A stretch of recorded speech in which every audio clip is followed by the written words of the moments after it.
I visited the northwest shores of the Sea of Galilee, where they've erected the Church of the Primacy of St. Peter, dedicated to Peter and his entrance into ministry. Jesus nicknamed this fisherman named Simon Peter, from the Greek word Petra, or rock, just like the rock in the center of the church. So why did Jesus come here to call these men to follow him? And what did Jesus' recruiting style reveal about himself?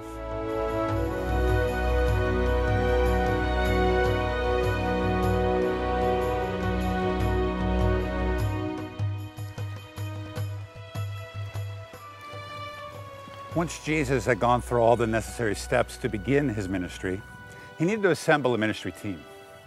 This began the process of calling men to be his apostles. The traditional site of that calling of some of the disciples is Tabgha, a fishing region off the Sea of Galilee.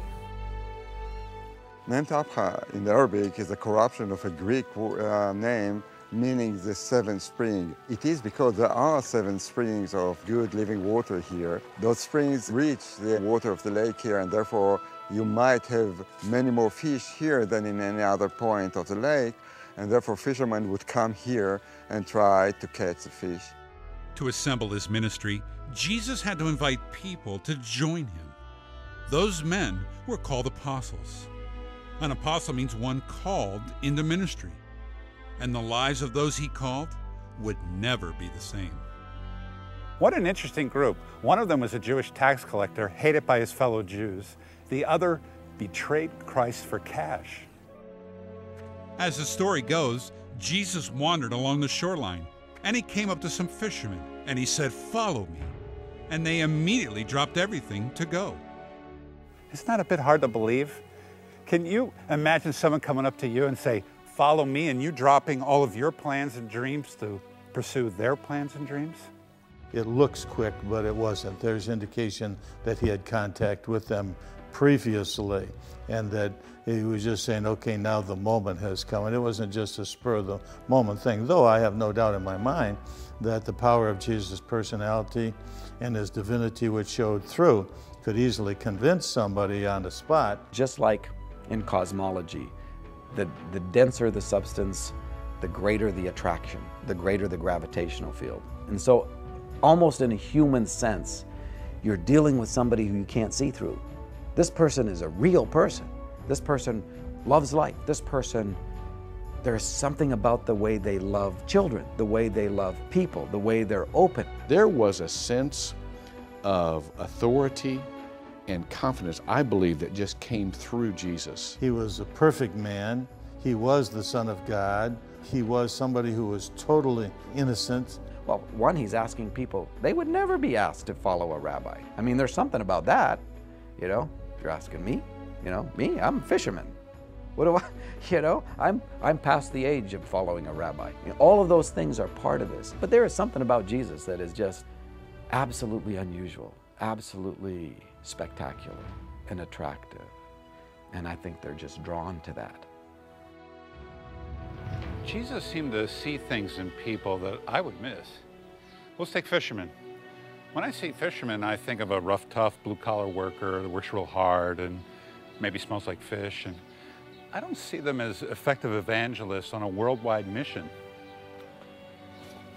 Maybe I'm missing something.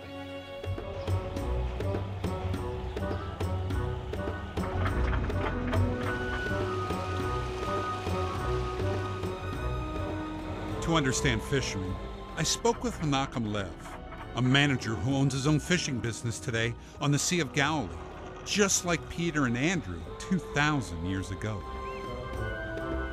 Not everybody can be a fisherman. You have to be patient, and you work as a team. Somebody have to say what to do. Somebody have to be the captain, even in this time. So I think that few things come together that he decide I want these people to be with me on the boat. So if someone came up to you and said, "You can't fish anymore," how would you feel? I feel that somebody ripped my head off. I tell you the truth, it's part of me. It's not only me, it's all my family inside getting involved with this fishing. These men that Jesus called were just ordinary folks that you would find around here. But Jesus wanted the common, the untrained, the uneducated, and disliked, so he could demonstrate his power in making them uncommon and skilled and wise and loved. It's a tall order to ask. Would they seem like the kind of people that Jesus would call to be part of a ministry team? There are a few things. They are being exposed to the nature around, is being exposed to who created it. They were probably strong, well-built people. There's something very symbolic by taking out of the water. For us human beings, getting into the water is to die. And fishing out people, it's like bringing people to life, bringing people to the air, to be exposed to heaven.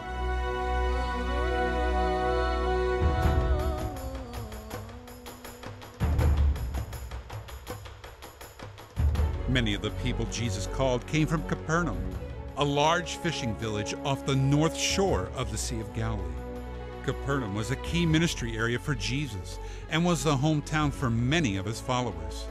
Capernaum today displays the remains of a great city, extensive homes, city streets, and a prominent synagogue built in the 4th century on the foundation of a 1st century synagogue believed to have been visited by Jesus himself. In the 1st century, Capernaum was an important area. The main road of the ancient world passed by here, very close to Capernaum. So Capernaum was enjoying the proximity of such an important route that all the trade went through, but not only trade, because also ideas were exchanged among people. And being next to the road is like being exposed to our main radio station today, to the media today. People who lived here made the living from fishing, from cultivating the area around. They were not urban people, but they did share the idea that the Messiah is about to come. The very big thing is about to start. And therefore they were, like everybody else, preparing themselves to the coming future. In their way, they needed some guidelines. And when somebody came and was convincing them, here I have the true way, they would be more than happy to leave everything and follow him. When he called the apostles, he only asked from them only as much as he was willing to give. But this call was not an easy one. It says in the Bible, if anyone would come after me, he must deny himself and take up his cross daily to follow me. Jesus was a gutsy recruiter. He offered these men the opportunity of a lifetime, but made it very clear up front that they would be giving up everything in this calling. In the site of Capernaum, a church has been built over the ruins of what some believe is the house of Peter. Inside the church, I met Sister Rebecca Dangren, a nun who has felt the calling.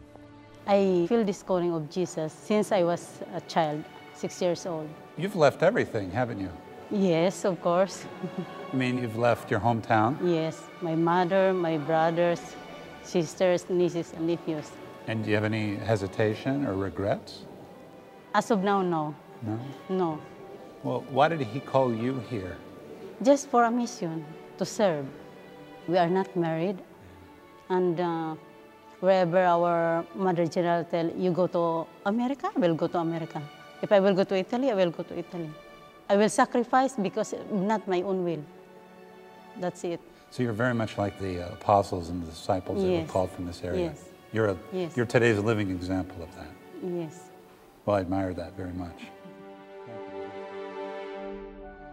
As I think about Sister Dangren, I wonder if I'm living up to the calling of Christ. Jesus himself walked away from everything, sacrificing his whole life. But am I really sacrificing something, or is it business as usual? Am I still holding on to my net, or have I dropped it completely to follow him, like Peter, James, John, and Sister Rebecca Dangren?